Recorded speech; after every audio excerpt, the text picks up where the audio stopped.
Hi friends, welcome back the clearing. ఈ movie తెలుగులోనే యూట్యూబ్లో ఫ్రీగా ఉంది. మళ్ళీ దీన్ని అమెజాన్ ప్రైమ్ వీడియోలోకి తీసుకొచ్చారు. తెలుగు డబ్బింగ్ అయితే అంతేం బాగోలేదు. మీరు ఎప్పుడు వెతికే ఆ రూల్స్ ఇంకా చాలా వెబ్సైట్స్లో కూడా అప్లోడ్ చేశారు. ఈ తెలుగు డబ్బింగ్ సినిమాలు వస్తున్నప్పుడు ఎలా ఉంటాయో తెలుసుకోవాలని ఆతృత ఉంటుంది కూడా, కాబట్టి నేను ఈ రివ్యూ చేయాల్సి అయితే వచ్చింది. జస్ట్ 1 or 25 minutesే ఉంది. ఈ మూవీని ఫ్యామిలీతో కలిసి కూడా చూడొచ్చు. అడల్ట్ కంటెంట్ ఎక్కడా లేదు. మరి మూవీ నాకు ఎలా అనిపించిందంటే, దీన్ని చూడాలంటే కావాలి మనకి డేరింగ్. సినిమా అయితే పరమ బోరింగ్.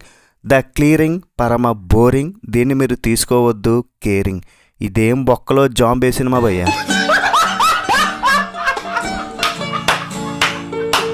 వీకెండ్లో థర్స్డే ఫ్రైడే చాలా ఓటీటీలో సినిమాలు రిలీజ్ అవుతాయి కాబట్టి, మరి మండే నుండి వెడ్స్డే వరకు ఏదో ఒక సినిమా వదలాలి కాబట్టి ఇలాంటి సొల్లు సినిమాలు తీసుకొచ్చి పడేస్తున్నారు.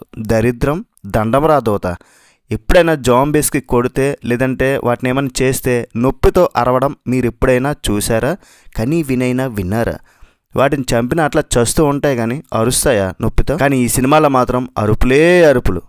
ఒక ఫ్యామిలీ సరదాగా గడుపుదామని ఒక ట్రిప్ ప్లాన్ చేస్తారు. చాలా పెద్ద వ్యాన్ ఉంటుంది. దాని మీద జాంబీస్ అటాక్ చేస్తాయి. అవి ఎక్కడి నుండి వచ్చాయి, వాటి సంగతి ఏంటని మాత్రం నన్ను అడగొద్దు. వస్తాయి, వీళ్ళ మీద అటాక్ చేస్తాయి. అదేదో స్టార్టింగ్ బిట్ చూపించారు. దాని తర్వాత ఫస్ట్ హాఫ్ మొత్తం కూడా ఒక ఒంటరి తండ్రి సినిమా. లేవలేని మొగుడు, లేచిపోయిన పిల్లం, ఇంకా కూతురి సెంటిమెంట్ ఒకటి. ఈ జాంబీస్తో యాక్షన్ సీన్స్ ఎట్లా డిజైన్ చేశారంటే కెమెరా షేక్ ఆడిస్తుంది అనుకోండి. కార్టూనిస్గా అసలు ఏం జరుగుతుందో కూడా మనకు అర్థం కాదు. ఎందుకంటే వాళ్ళ దగ్గర బడ్జెట్ లేదు. COVID-19 వచ్చిన తర్వాత ఇలాంటి వెర్రి వెంగళపు సినిమాలు పుట్టగొడుగులా వస్తూనే ఉన్నాయి. మన కర్మ, తీసినోడు ఎర్రిపప్ప, చూసినోడు ఎర్రిపప్ప అర్థం కావట్లేదు. సో ఈ సినిమాని అయితే చూసి టైం వేస్ట్ చేసుకోవద్దని నా మనవి. ఈ ముక్క చెప్పడానికి ఈ రివ్యూ. ఇంతకు మించి ఈ సినిమాలో ఏమీ లేదు. రేటింగ్ ఎంత ఇస్తానంటే మూవీకి 1 కన్నా తక్కువ ఉంటే ఇచ్చేయండి. నెక్స్ట్ వీడియో మళ్ళీ కలుద్దాం గైస్. రివ్యూ నచ్చితే ఒక లైక్ చేయండి, షేర్ చేయండి, సబ్స్క్రైబ్ చేయండి. బై బాయ్ అండ్ జై హింద్.